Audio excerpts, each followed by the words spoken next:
Welcome to build IAS PCS. आज हम इस वीडियो में इंटरपोल महासभा इंटरपोल जनरल असेंबली के बारे में इन डेप्थ में देखेंगे।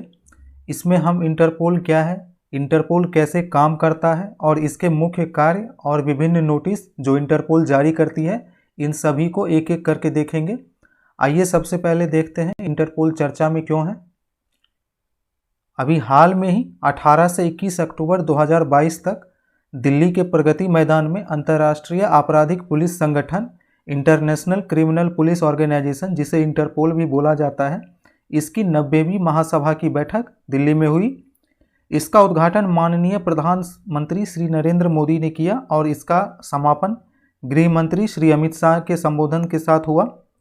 भारत में 1997 के बाद यह दूसरी बार है जब 195 सदस्य वाली संगठन का इतना बड़ा सम्मेलन दिल्ली में आयोजित किया गया।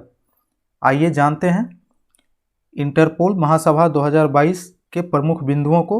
और दोस्तों, स्टार्ट करने से पहले हमारे चैनल को सब्सक्राइब कर लें और बेल आइकन को भी दबा दें ताकि हमारे आने वाले सभी वीडियोस का नोटिफिकेशंस आपको मिल जाया करे। चलिए देखते हैं इंटरपोल महासभा। इंटरपोल एक अंतर्राष्ट्रीय संगठन है जो दुनिया भर में पुलिस सहयोग और अपराध नियंत्रण में मदद करता है। इंटरपोल के दुनिया भर में 7 क्षेत्रीय ब्यूरो हैं। इंटरनेशनल क्रिमिनल पुलिस ऑर्गेनाइजेशन को इंटरपोल के नाम से भी जाना जाता है। इसके 195 सदस्य देश हैं।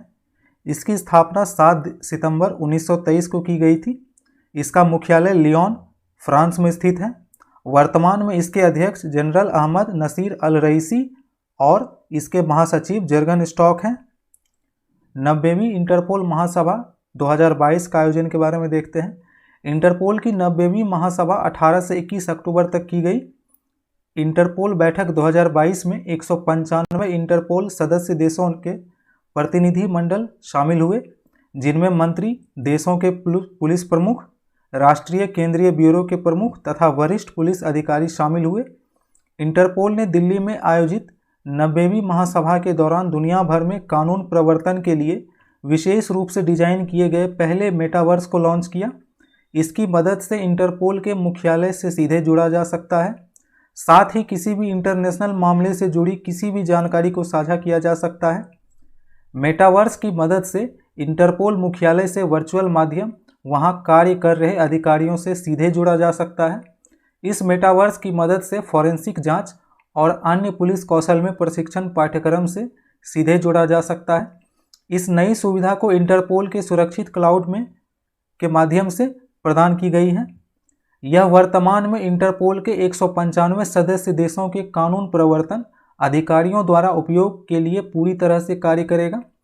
इसके विकास के लिए वर्ल्ड इकोनॉमिक फोरम ने इंटरपोल, मेटा, माइक्रोसॉफ्ट और अन्य के साथ भागीदारी की है। इंटरपोल मेटावर्स कानून प्रवर्तन अधिकारियों के लिए प्रशिक्षण और क्षमता निर्माण का अवसर प्रदान करेगा, जो एक सुरक्षित भविष्य के सृजन में मदद करेगा।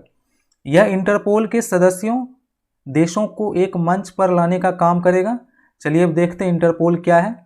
Interpole the International Criminal Police Organization 195 सदस्य देशों के साथ दुनिया का सबसे बड़ा अंतर्राष्ट्रीय पुलिस संगठन है। इसकी स्थापना का मुख्य उद्देश्य दुनिया की पुलिस को इतना सक्षम बनाना है कि पूरी दुनिया रहने के लिए एक सुरक्षित स्थान बन सके। इंटरपोल की स्थापना 1923 में की गई थी। इसका मुख्यालय फ्रांस के लियोन में है। इंटरपोल की स्थापना का सबसे पहला विचार 1914 में मोनाको में आयोजित पहली अंतर्राष्ट्रीय आपराधिक पुलिस कांग्रेस में हुआ था। आधिकारिक तौर पर इसकी स्थापना 1923 में अंतर्राष्ट्रीय अपराध पुलिस आयोग के रूप में की गई थी। इस संगठन को 1956 में इंटरपोल के नाम से जाना जाने लगा। चलिए अब इंटरपोल के कार्यों को देखते हैं। इंटरपोल 1995 सदस्य देशों में पुलिस को अंतर्राष्ट्रीय अपराध से लड़ने के लिए मिलकर काम करने में सक्षम बनाता है। यह मुख्य रूप से इन 3 प्रकार के अपराधों के लिए अपनी पुलिस विशेषज्ञता और क्षमताओं का इस्तेमाल करता है, जैसे काउंटर आतंकवाद, साइबर अपराध और संगठित अपराध। इंटरपोल सभी सदस्य देशों और अंतर्राष्ट्रीय संगठनों जैसे संयुक्त राष्ट्र और यूरोपीय संघ के साथ मिलकर काम करता है ताकि अंतर्राष्ट्रीय अपराध से मुकाबला किया जा सके। अब इसके मुख्य कार्यों को देखते हैं। वैश्विक पुलिस संचार सेवाओं की सुरक्षा करना, securing global police communication services, Interpol ने एक वैश्विक पुलिस संचार प्रणाली विकसित की है जिसे सूचना 24/7 के नाम से भी जाना जाता है, जो कि किसी भी सदस्य देश को सुरक्षित तरीके से डेटा प्राप्त करने, जमा करने की सुविधा देता है। संपर्क ब्यूरो इस प्रणाली से जुड़ा है। किसी देश के प्रमुख अधिकारी एलबी के माध्यम से इंटरपोल सेवाओं को प्राप्त कर सकते हैं। पुलिस के लिए डेटा सेवाएं उपलब्ध कराना, इनमें पुलिस के लिए ऑपरेशनल डेटा सेवाएं और डेटाबेस I24/7 के माध्यम से सदस्य देशों इस डेटा को जरूरत पड़ने पर सीधे प्राप्त कर सकते हैं। इसमें खोया हुआ यात्रा दस्तावेज, मोटर वाहन की चोरी, विशिष्ट पेंटिंग्स की चोरी, डीएनए फिंगरप्रिंट और नकली भुगतान कार्ड इत्यादि से जुड़े जानकारी प्राप्त की जा सकती है। वैश्विक अपराधियों के खिलाफ नोटिस जारी करना, इंटरपोल भी अंतर्राष्ट्रीय सूचनाओं की एक प्रणाली के माध्यम से जघन्य अपराध से संबंधित डेटा को फैलाता है। सदस्य देशों के अनुरोधों के आधार पर इंटरपोल जनरल सचिवालय संगठन की 4 आधिकारिक भाषाओं जैसे अरबी, अंग्रेजी, फ्रेंच और स्पेनिश में नोटिस जारी करता है। संगठित और नए प्रकार के अपराध को कम करना, संगठित अपराधों, आपराधिक नेटवर्क, अवैध बाजारों का खात्मा और कमजोर समुदायों की रक्षा करना, त्वरित और व्यवस्थित सहायता के माध्यम से अंतर्राष्ट्रीय सीमाओं को पार करने वाले भगौड़े अपराधियों को ढूंढना, गिरफ्तार करना और मानव तस्करी को रोकना भी इंटरपोल के कार्यों में शामिल है। साइबर अपराध से विश्व में उभरती हुई चुनौतियों की पहचान करना, उनकी जांच करना और साइबर अपराध के विरुद्ध नई प्रौद्योगिकियों का विकास करके साइबर अपराध से होने वाले खतरों से निपटने के लिए युक्ति बनाना आदि भी इसकी कार्यशैली का हिस्सा है। इसके अलावा इंटरपोल के कार्यों में अंतर्राष्ट्रीय आतंकवाद के खिलाफ वैश्विक एकजुटता बनाना और रासायनिक, जैविक, रेडियोलॉजिकल, परमाणु और विस्फोटक खतरों से निपटने के उपाय करना शामिल है। चलिए अब इंटरपोल महासभा और भारत के कुछ बिंदुओं को देखते हैं। इंटरपोल महासभा की बैठक लगभग 25 वर्षों के अंतराल के पश्चात भारत में हो रही है। भारत में यह अंतिम बार 1997 में आयोजित हुई थी। भारत की स्वतंत्रता के 75वें वर्ष के समारोह के साथ नई दिल्ली में 2022 में इंटरपोल की महासभा की मेजबानी करने के भारत के प्रस्ताव को महासभा ने भारी बहुमत के साथ स्वीकार कर लिया था। यह आयोजन संपूर्ण विश्व को भारत की विधि एवं व्यवस्था प्रणाली में सर्वोत्तम प्रथाओं को प्रदर्शित करने का एक अवसर प्रदान करता है। अब चलिए देखते हैं इंटरपोल द्वारा जारी नोटिसों के बारे में। इंटरपोल द्वारा जारी किया जाने वाला नोटिस सदस्य देशों में पुलिस को अपराध से संबंधित महत्वपूर्ण जानकारी साझा करने में सहयोग या अलर्ट के लिए अंतर्राष्ट्रीय अनुरोध होता है। अब विभिन्न नोटिस के बारे में देखते हैं। नोटिस का उपयोग संयुक्त राष्ट्र, अंतर्राष्ट्रीय आपराधिक न्यायाधिकरण और अंतर्राष्ट्रीय आपराधिक न्यायालय द्वारा उन व्यक्तियों की तलाश के लिए भी किया जा सकता है जो अपने अधिकार क्षेत्र में अपराध करते हैं, विशेष रूप से नरसंहार, युद्ध अपराध और मानवता के खिलाफ अपराध।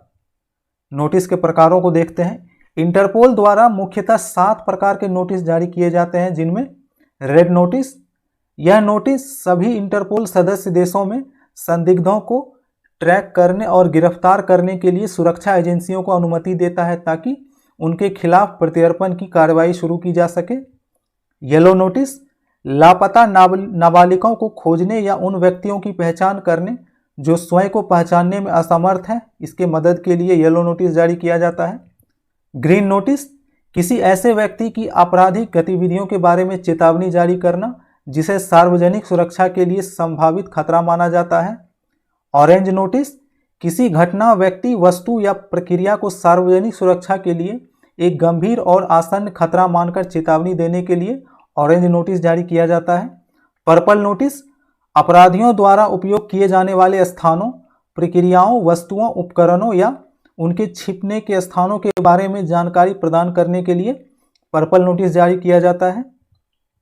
ब्लू नोटिस, यह नोटिस किसी अपराध के संबंध में व्यक्ति की पहचान, स्थान या गतिविधियों के बारे में अतिरिक्त जानकारी एकत्र करने के लिए जारी किया जाता है। ब्लैक नोटिस, अज्ञात शवों की जानकारी के लिए ब्लैक नोटिस जारी किया जाता है। इंटरपोल संयुक्त राष्ट्र सुरक्षा परिषद विशेष नोटिस के बारे में जानते हैं। उन समूहों और व्यक्तियों के लिए जारी किया जाता है जो समूह और व्यक्ति यूएनएससी यानी कि यूनाइटेड नेशन सिक्योरिटी काउंसिल प्रतिबंधों के अधीन है। चलिए अब अंत में जानते हैं इंटरपोल की भविष्य की चुनौतियों के बारे में, अंतर्राष्ट्रीय साइबर और संगठित अपराध के बढ़ते खतरे के लिए विश्व स्तर पर समन्वित कानून प्रवर्तन प्रक्रिया की आवश्यकता है। इंटरपोल की विश्वसनीयता का अपना एक इतिहास है। इसे उस देश के विरुद्ध मंजूरी की शक्तियां हासिल करने की आवश्यकता है जो रेड नोटिस को लागू करने में सहयोग करने से इनकार करता है। हालांकि इसकी बहुत ही कम संभावना है कि सदस्य राष्ट्र कभी भी अपनी कुछ संप्रभुता को सौंपने और इंटरपोल को ऐसी शक्ति देने के लिए सहमत होंगे। तो चलिए मिलते हैं नेक्स्ट वीडियो में। अगर आपको यह वीडियो अच्छा लगा तो प्लीज़ हमारे चैनल को सब्सक्राइब, वीडियो को लाइक एंड शेयर ज़रूर करें और अपना फीडबैक ज़रूर कमेंट करें ताकि हम आपको और बेहतर कंटेंट प्रोवाइड कर सकें। आप हमसे टेलीग्राम के माध्यम से भी जुड़ सकते हैं जिसका लिंक नीचे डिस्क्रिप्शन बॉक्स में दे दिया गया है। Thank you for watching.